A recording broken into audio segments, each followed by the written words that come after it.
11 साल नहीं, मैं क्यों बोल रहा हूँ, सवाल आप कर रहे हैं तो इसलिए मैं बोल रहा हूँ कि अगले जगह अगर आप जाएंगे तो वहाँ सवाल करने के लिए आप लोगों के पास भी मटेरियल होना चाहिए। 11 साल हमारी शासन है, हम 33% देना चाहते हैं। 60 साल जिन लोगों ने शासन किया वो 1% नहीं देना चाहते हैं, ये 33% देने से भी रोक रहे हैं। तो सवाल भाजपा से होनी चाहिए कि सवाल कांग्रेस से होना चाहिए? पहला को लेकर के 2023 मैं आप ही लोग के बात को रिपीट, आप ही लोग के बात को मैं आप ही लोग के बात को बोल रहा हूँ। इसी झारखंड में, एकीकृत बिहार में भी पंचायती राज्य में यहाँ महिलाओं का आरक्षण नहीं था।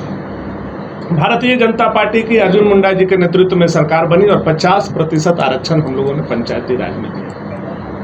भारतीय जनता पार्टी पूरी तरीके से कमिटेड है महिलाओं के आरक्षण के लिए। इसलिए मैं इस बात को बोल रहा हूं, जैसे हमारे माननीय सांसद जी ने बताया कि जिस दिन से मोदी जी आए हैं उस दिन से महिला सशक्तिकरण के एक करके सीढ़ी उन्होंने चढ़ा। हमने पंचायत में उनको आरक्षण दिया, हमने उनको मूलभूत सुविधाएं दी, हमने उनको नारी सशक्तिकरण के रूप में बेटी बचाओ बेटी पढ़ाओ से लेकर के तमाम चीज़ों के रूप में उनको मजबूत करने का काम किया। अब नारी को कानून बनाने के अधिकार में शामिल करने का जब विषय आया, जब 2023 में आप साथ में थे यही 33% आरक्षण के लिए, तो 2026 में आप क्यों भाग रहे हैं? विपक्ष का साफ तौर पर कहना है ना कि डिलिमिटेशन नहीं, मैं आप ही के विषय पर आ रहा हूँ। उसके साथ इसको पास बिल्कुल डिलिमिटेशन के काउज पर आप ये बात को बताना चाह रहे हैं। मैं आपसे पूछना चाह रहा हूँ, ये 1971 में इसको फ्रीज किया गया। किसने फ्रीज किया? श्रीमती इंदिरा गांधी जी। जबकि हमारा बाबा भीमराव अंबेडकर जी का बनाया हुआ संविधान यह शक्ति देता है कि डिलिमिटेशन अनवरत चलने वाली प्रक्रिया है। जैसे जैसे संख्या बढ़ती जाएगी वैसे वैसे हम लोग इसको डिलिमिटेशन के माध्यम से पार्लियामेंट में मामला ला करके अपने संख्या के हिसाब से लोकसभा विधानसभा को बनाने का बढ़ाने का काम करेंगे। क्यों रोका आपने? आपका मकसद 50 साल इस देश पर शासन करना था, हुकूमत करना था। मैं कांग्रेस से सवाल कर रहा हूं आप ही लोगों के माध्यम से, क्यों रोका आपने? क्यों फ्रीज किया? क्या उद्देश्य था इसके पीछे? क्या तर्क था आपका इसके पीछे? आप बता सकते हैं क्या? नहीं बता सकते हैं।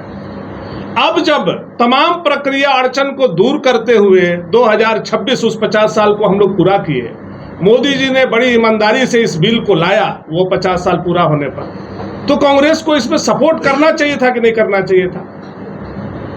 और हम इसलिए लाए इस बिल को कि हम 2029 के असेंबली और पार्लियामेंट का चुनाव में 33% आरक्षण देना चाहते हैं। हम तो 1 नेशन 1 इलेक्शन भी लागू करना चाहते हैं, देश में एक साथ चुनाव हो, विधानसभा का भी लोकसभा का भी, और 33% आरक्षण पूरे देश में एक साथ लागू, ताकि किसी को ये मौका नहीं मिले कि वो लोकसभा का भी चुनाव लड़े, वो विधानसभा का भी चुनाव लड़े।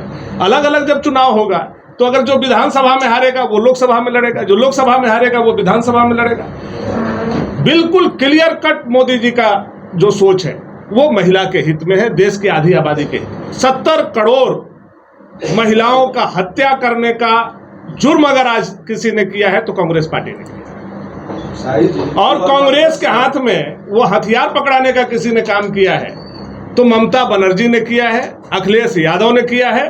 और महिलाओं की हत्या करने के लिए अगर कोई जिम्मेवार है तो हमारा साउथ के कुछ पार्टियां हैं जो महिला का 70 करोड़ महिला का राजनीतिक हत्या के वो लोग जिम्मेवार हैं। जिस तरह से आपने देखा होगा कि सीता के हरण में शूर्पणखा और रावण का कितना बड़ा योगदान था, उसी तरह से 70 करोड़ हमारी सीता का हरण करने में, उनका राजनीतिक हरण करने में शूर्पणखा और उनके भाई का कितना बड़ा रावण का रोल रहा है, यह आप लोगों से छुपा हुआ नहीं। हम लोग बहुत विचलित हैं कि जब कोई एक महान पुरुष आकर के गद्दी पर बैठता है और वह एक देश में आमूलचूल परिवर्तन करना चाहता है, अच्छा परिवर्तन करना चाहता है, नया दिशा देना चाहता है, वैसे समय पर कांग्रेस की जो संकुचित मानसिकता है वह सोचती है कि कांग्रेस ही संविधान का जो भी तोड़ मड़ोड़ कर सकती है, वह हक केवल कांग्रेस को प्राप्त है। डिलिमिटेशन होगा, सीटें बढ़ेंगी, मोदी जी के गुणगान होगा, ये कांग्रेस नहीं चाहती है। लेकिन कांग्रेस दिनों दिन यह काम करके स्वतः अपने समाप्ति की ओर बढ़ रही है। आपने झारखंड का विषय को उठाया। झारखंड के डिलिमिटेशन फ्रीज है, 2006 में ड्यू था, आज 2026 है, 20 सालों से फ्रीज। अगर यहाँ डिलिमिटेशन होता है, जो मानक अनुपात हम माननीय सांसद जी बता रहे थे, उसी अनुपात में हम आगे बढ़ते हैं। हमारा यहाँ जो 81 सीट है वो बढ़ करके 120 से 125 के आसपास होगी। उसमें 33% जब महिलाओं का हक मिलेगा तो ये मंच पर बैठी हुई, चाहे हमारी मीरा मुंडा जी हो, चाहे हमारी मछुआ जी हो, चाहे हमारी शुक्ला जी हो, सारे लोगों को अधिकार प्राप्त हो। क्यों नहीं चाहती हैं कल्पना सोरेन जी कि यहाँ डिलिमिटेशन लागू हो? आज हमारे यहाँ बोलती हैं कि 50% हम लोग रिजर्वेशन के बाद, कल्पना जी और प्रियंका जी बोल रही हैं। आज आप देखिए 14 सीट हमारा है, वो अगर जब 21 सीट होगा तो 7 महिलाओं के लिए आरक्षित होगा। 7 महिला कौन बनेगा? 7 महिला में 3 सीट जो होगा वो निश्चित तौर पर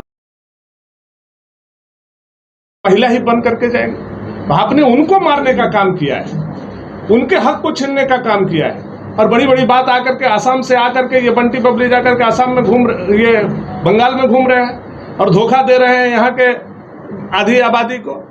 इन लोगों को कोई राइट नहीं है आज के तारीख में बोलने का। मैं केवल इतना बताना चाहता हूं कि आज पूरे देश में गुस्सा है और झारखंड में भी गुस्सा है। भारतीय जनता पार्टी इसको लेकर के कार्यक्रम भी हम लोग चला रहे हैं। अभी हम लोग प्रेस कॉन्फ्रेंस कर रहे हैं। 25 तारीख को हम लोग राज्य स्तर पर पैदल मार्च करेंगे।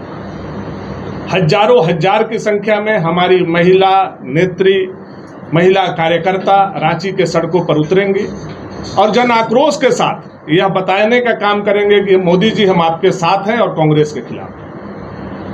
हम जिलों में जाएंगे और 30 तारीख तक हम मंडलों में भी जाकर के यह पैदल मार्च करके हर एक घर तक यह संदेश पहुंचाएंगे कि मोदी जी ने जो नारी के सम्मान में यह बिल लाया था, कांग्रेस और उसके जो पार्टियां हैं सहयोगी, उन लोगों ने इस बिल को रोकने का काम किया। आज झारखंड में आप जिस लोकसभा में हम लोग बैठ करके अपनी बातों को हम लोग रख रहे हैं, आप इसको उठाइए। और आप पत्रकार हैं तो आप लोगों को हम लोगों से भी ज़्यादा घूमने का अवसर प्राप्त होता होगा।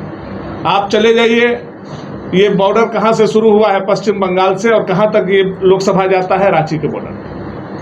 ये आपका डेमोग्राफी है।